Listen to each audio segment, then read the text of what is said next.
Classes में आपका अभिनंदन, वंदन और स्वागत करते हैं। कैसे हैं मित्रों? तो आप अच्छे होंगे और मैं दुआ करता हूं कि आप अच्छे रहें। और आज हम फिर से करंट अफेयर्स के अपने क्लास पे जो है आपके बीच में लेकर के आया हूं और बड़ा शानदार क्लास है।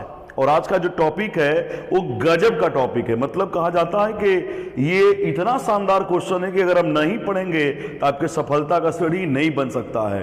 तो सफलता का सीढ़ी बनाना है तो इसे पढ़ना पड़ेगा। तो आइए जरा बात करते हैं कि मेरा वो क्वेश्चन कौन सा है जो करंट अफेयर्स का शानदार क्वेश्चन है। तो मेरा क्वेश्चन है बेटा कि अभी हाल ही में मेजर ध्यानचंद खेल रत्न पुरस्कार 2022 किसे दिया गया? अभी हाल ही में मेजर ध्यानचंद खेल रत्न पुरस्कार 2022 किसे दिया गया? तो उनका नाम है शरत कमल अचंता। क्या नाम है? शरत कमल अचंता। और शरत कमल अचंता किस खेल से संबंधित हैं? यह हैं टेबल टेनिस खेल से संबंधित हैं और यह तमिलनाडु के चेन्नई नामक शहर के रहने वाले हैं। तो मित्रों बात करते हैं मेजर ध्यानचंद पुरस्कार को लेकर के कि मेजर ध्यानचंद पुरस्कार कब बना, कैसे बना और मेजर ध्यानचंद पुरस्कार किस क्षेत्र का पुरस्कार है। तो हमने टेबल टेनिस बोला तो आप जान ही गए होंगे कि यह खेल से संबंधित पुरस्कार है। तो जरा बात करते हैं मेजर ध्यानचंद पुरस्कार के बारे में। तो आपको पता होगा कि मेजर ध्यानचंद कौन है, वो सारी की सारी बातें आज बड़ा शानदार तरीके से करेंगे। तो मित्रों आइए थोड़ा सा मोस्ट इंपोर्टेंट टॉपिक पे बात कर लेते हैं कि मेजर ध्यानचंद कौन थे। अगर कभी क्वेश्चन पूछे तो मेजर ध्यानचंद हॉकी के खिलाड़ी थे। एक बात समझिएगा, हॉकी जो हॉकी खिलाड़ी थे, जो हॉकी नामक खेल है ये भारत का स्वदेशी खेल है।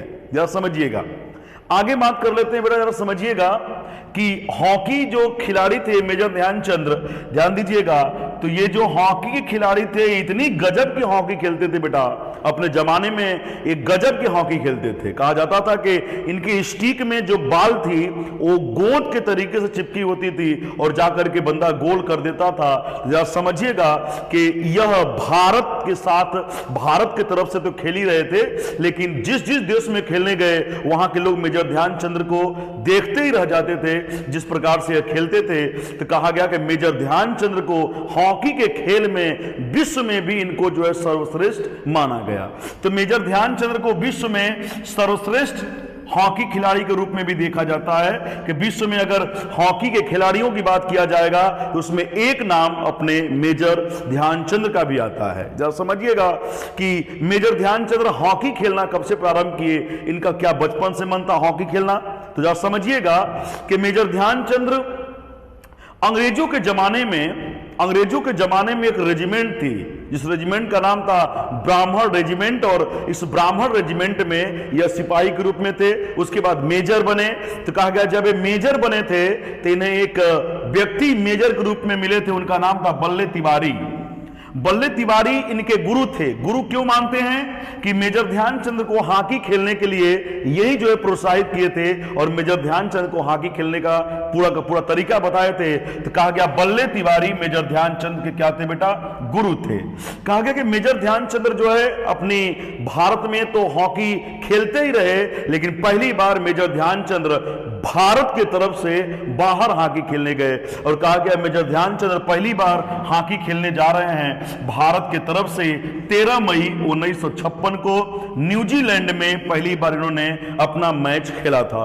तो कभी क्वेश्चन पूछेगा कि मेजर ध्यानचंद अपना पहला मैच कब खेले? 1926 में। डेट क्या था? 13 मई। कहां खेले थे? तो न्यूजीलैंड में खेले थे। एक बात तो समझिएगा, लेकिन मेजर ध्यानचंद के हॉकी को बेटा कहा जाता है कि गजब के हॉकी जब ये खेलते थे तो आसपास के लोग देखने लगते थे कि बाप रे बाप ये कौन खेलने आ गया।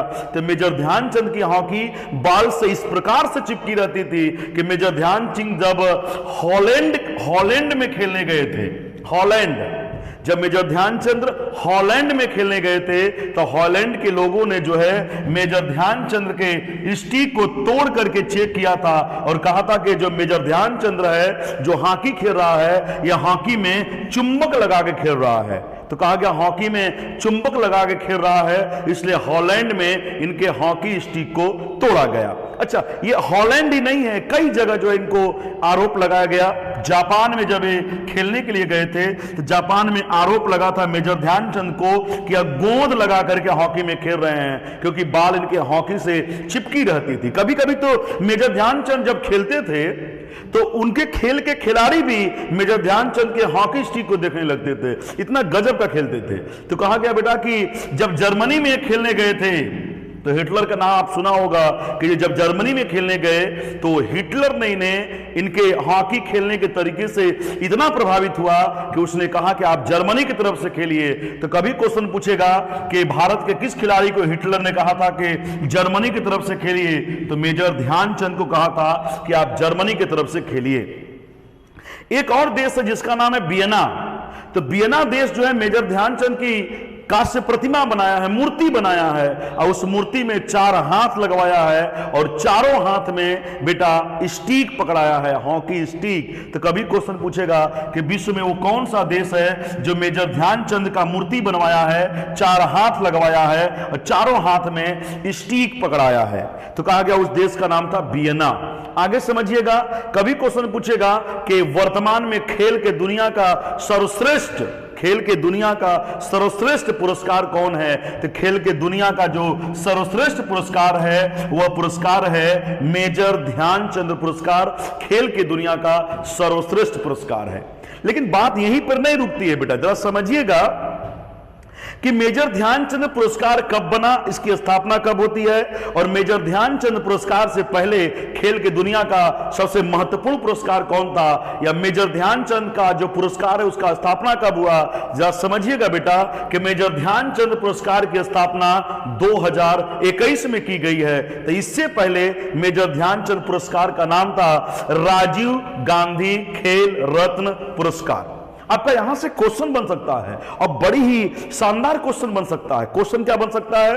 क्वेश्चन पूछेगा कि मेजर ध्यानचंद जो खेल रत्न पुरस्कार है, यह पुरस्कार का पुराना नाम क्या है? राजीव गांधी खेल रत्न पुरस्कार। अब राजीव गांधी खेल रत्न पुरस्कार के बारे में जब तक नहीं जानेंगे मेजर ध्यानचंद पुरस्कार आपको पता नहीं चल पाएगा। तो आइए जरा बात करते हैं। आपको पता होगा कि 31 अक्टूबर 1984 को भारत की प्रधानमंत्री इंदिरा गांधी की हत्या होती है, और इंदिरा गांधी की हत्या होने के बाद उनके बेटे राजीव गांधी को भारत का सत्ता, भारत का सिंहासन, भारत के प्रधानमंत्री प्रतिनिधित्व के रूप में चुना जाता है। और कहा जाता है कि राजीव गांधी साहब अपने कार्यों को एकदम शानदार तरीके से लेकर करते हैं। लेकिन ध्यान दीजिएगा कि राजीव गांधी को लेकर के षड्यंत्र होता है, और राजीव गांधी साहब 21 मई 1991 को दक्षिण भारत में इनकी बम ब्लास्ट के दौरान हत्या कर दी जाती है। तो राजीव गांधी साहब की जब हत्या कर दी जाती है तो यहां से बेटा क्वेश्चन उठता है कि राजीव गांधी देश के किस नंबर के प्रधानमंत्री थे? तो राजीव गांधी भारत के 7वें प्रधानमंत्री थे, और इनकी हत्या 21 मई 1991 को हुई। राजीव गांधी की हत्या होने के बाद भारत का एक प्रधानमंत्री बनते हैं जिनका नाम है पीवी नरसिम्हा राव। नरसिम्हा राव भारत के प्रधानमंत्री बनते हैं, कांग्रेस पार्टी के प्रधानमंत्री बनते हैं। और पीवी नरसिम्हा राव ने प्रधानमंत्री राजीव गांधी के सम्मान में एक पुरस्कार बनाया, जिस पुरस्कार का नाम था राजीव गांधी। पीवी नरसिम्हा राव प्रधानमंत्री थे, उन्होंने 1991-1992 में एक पुरस्कार बनाया जिस पुरस्कार का नाम था राजीव गांधी खेल रत्न पुरस्कार। और कहा गया कि राजीव गांधी खेल रत्न पुरस्कार खेल के दुनिया का सर्वोच्च पुरस्कार होगा। एक बात समझिएगा। दूसरा क्वेश्चन, पुरस्कार राशि कितनी दी जाएगी? तो राजीव गांधी खेल रत्न पुरस्कार में 25 लाख रुपया और एक प्रशस्ति पत्र दिया जाएगा। 25 लाख रुपया और एक प्रशस्ति पत्र राजीव गांधी खेल रत्न पुरस्कार में दिया जाएगा। और यह पुरस्कार वर्तमान में मेजर ध्यानचंद पुरस्कार में भी पुरस्कार राशि सेम है। लेकिन कहा गया कि राजीव गांधी खेल रत्न पुरस्कार के बाद देश के प्रधानमंत्री हुए श्री नरेंद्र दामोदर दास मोदी। तो देश के प्रधानमंत्री हुए श्री नरेंद्र दामोदर दास मोदी, और 6 अगस्त 2021 को इन्होंने घोषणा कर दिया कि राजीव गांधी खेल रत्न पुरस्कार का नाम बदल करके अब क्या जाएगा? मेजर ध्यानचंद खेल रत्न पुरस्कार किया जाएगा। तो मित्रों यहां से थोड़ा समझिएगा, सबसे इंपॉर्टेंट क्वेश्चन क्या बन सकता है एक सबसे इंपॉर्टेंट क्वेश्चन बन सकता है कि मेजर ध्यानचंद का जो जन्म हुआ था वो हुआ था 29 अगस्त को। जहां समझिएगा, मेजर ध्यानचंद का जो जन्म हुआ था वो 29 अगस्त 1905 को हुआ था, इलाहाबाद में हुआ था। और ये कहा गया कि इतने शानदार तरीके से हॉकी का खेल खेलते थे कि इनके जन्मदिन को जो है, जन्मदिन को राष्ट्रीय खेल दिवस के रूप में मनाया जाता है। तो कभी क्वेश्चन पूछेगा कि राष्ट्रीय खेल दिवस के रूप में किसके जन्मदिन को मनाया जाता है, तो मेजर ध्यानचंद के जन्मदिन को मनाया जाता है। 29 अगस्त 1905 को इनका जन्म इलाहाबाद में हुआ था। जरा समझिएगा। और क्वेश्चन क्या बन सकता है बेटा, तो और क्वेश्चन बन सकता है कि मेजर ध्यानचंद पुरस्कार का पुराना नाम क्या था, तो राजीव गांधी खेल रत्न पुरस्कार था। मेजर ध्यानचंद पुरस्कार कितने तारीख को लाया गया, तो 6 अगस्त 2021 को बनाया गया। किस प्रधानमंत्री के द्वारा घोषणा किया गया, नरेंद्र दामोदर दास मोदी के द्वारा घोषणा किया गया। तो मित्रों, आज इसी पे अपने जो है करंट अफेयर्स से क्लास को ब्रेक करते हैं और आगे फिर से हम इसी पे अपनी शानदार तरीके से अपनी प्रस्तुति देते रहेंगे। जरा मेरे चैनल को लाइक, सब्सक्राइब और शेयर जरूर करें ताकि अधिक से अधिक लोगों को लाभ हो सके।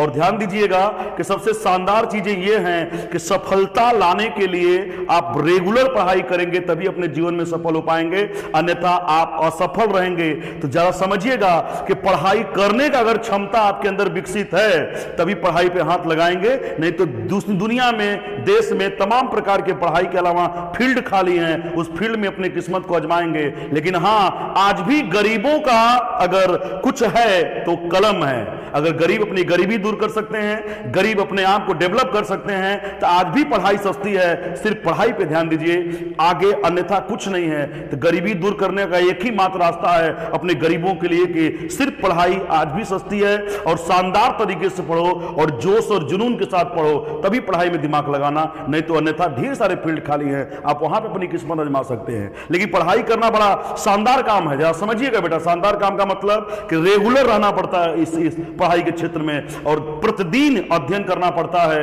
इतनी क्षमता है तो जल्दी से जल्दी आपको सफलता मिल जाएगी, नहीं आलसपन दिखाएंगे तो मामला बिगड़ जाएगा। कहा जाता है कि सब कुछ खो के होश में आए तो क्या फायदा, सब कुछ खो के होश में आए तो क्या फायदा, और रात बिता के दिन में दिया जलाए तो क्या फायदा। तो जरा इस बात पे समझिएगा कि सब कुछ खो के होश में आए तो क्या फायदा, और रात बिता के दिन में दिया जलाए तो क्या फायदा। तो नमस्कार दोस्तों।